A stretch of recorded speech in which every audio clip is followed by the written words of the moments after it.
For 150 days the water did not stop. Not 40. Not 40 nights. The rain that everyone remembers was only the beginning.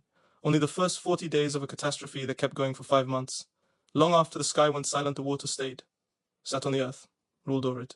The Hebrew word the text uses is gabar. It means to be strong, to dominate, to have complete mastery. The waters were stronger than the mountains. 15 cubits, roughly 22 feet, above the highest peak. And for 150 days there was no land, no tree, no higher ground. Nothing above the surface that breathed was alive. 8 people were. 8. Out of the entire human population of the ancient world, 8 survived.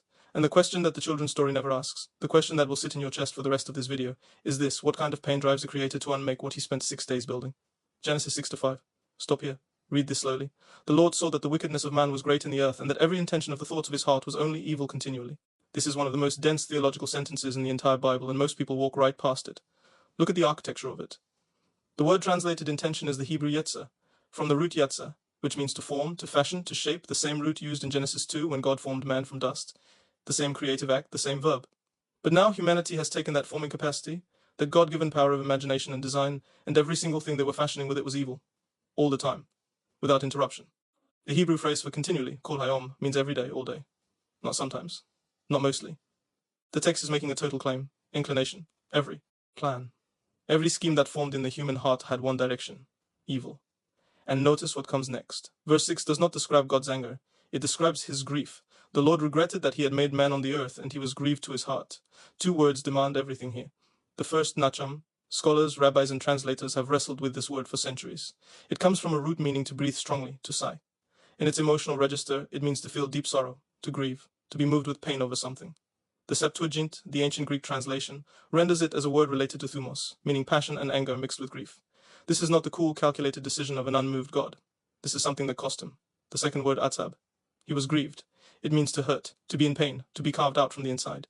It is the same root used in Isaiah 63, when the text describes how Israel grieved the Holy Spirit.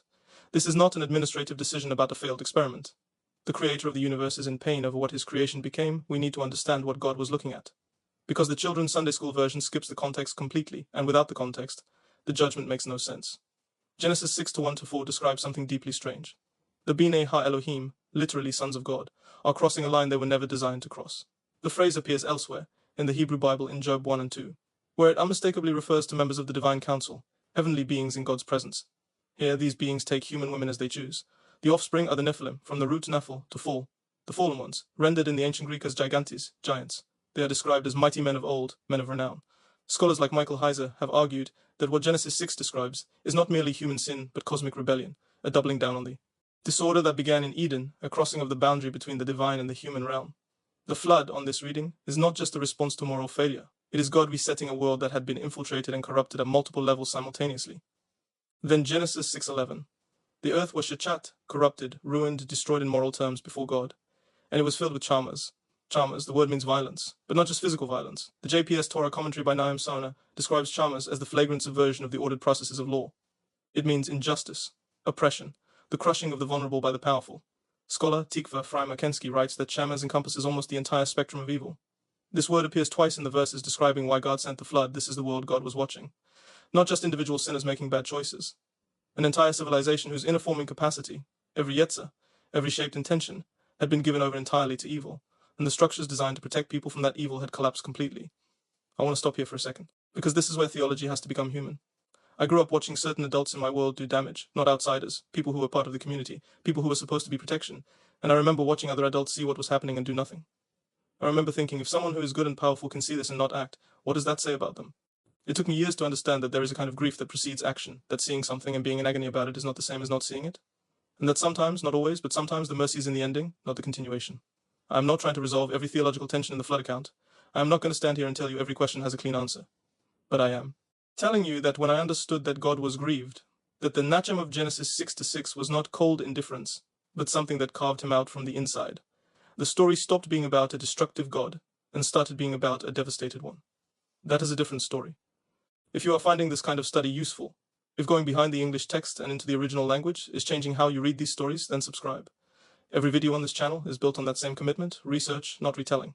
The text, not just the tradition. Stay with me. Genesis 7:11, the 17th day of the second month of Noah's 600th year. The text gives an exact date, not myth, not allegory presented as myth, a date.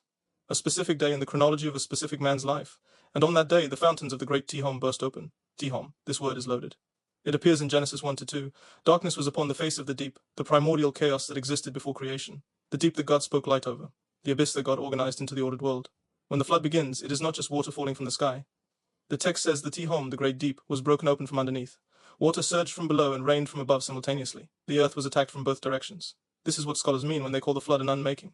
God is reversing creation. The boundaries he set between the waters and the dry land in Genesis 1, he's dissolving them. The tehom he pushed back is returning. The ordered world is becoming formless again. And it did not stop for 150 days. Think about what that means. Think about the scale of that silence. After day 40 there is no more rain.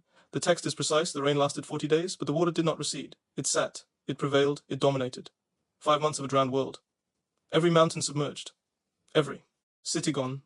Every voice silent. Now, Genesis 8-1, the pivot. But God remembered Noah. That single word, remembered, is not about memory like human forgetfulness. The Hebrew zakar here means to turn toward, to act on behalf of, to bring into focus with intention. God had not forgotten. He turns. He sends a wind over the face of the waters, ruach, the same word used in Genesis 1-2 for the Spirit of God moving over the primordial deep. Creation, again. The waters begin to recede. And then Noah steps off the ark. He builds an altar. He sacrifices clean animals. And Genesis 8:21 records something extraordinary, something that is almost never preached. God smells the offering. And he says something internally. The text is careful to say he said it in his heart. This is not a public covenant yet. This is a private resolve. Never again will I curse the ground because of man, even though every inclination of the human heart is evil from childhood. Stop. Feel the weight of that sentence. The reason God gives for never flooding the earth again is the same reason he had for flooding it in the first place. Human hearts are bent toward evil. Still, after everything, the flood did not fix humanity. 8 people stepped off that boat carrying the same yetzer, the same forming capacity, that the ancient world had turned entirely toward evil. Nothing had changed in the human design, and God knows it, but he resolves not to destroy again. Why? Not because humanity improved, not because the problem was solved, but because his answer to a broken world changes, from uncreation to covenant, from judgment to presence, from drowning what he made to entering it himself. The cross is not separate from the flood's answer to the question the flood raised. If judgment cannot fix the human heart, what can? If wiping the slate and starting with 8 does not change the inner architecture of the yetzer, what will?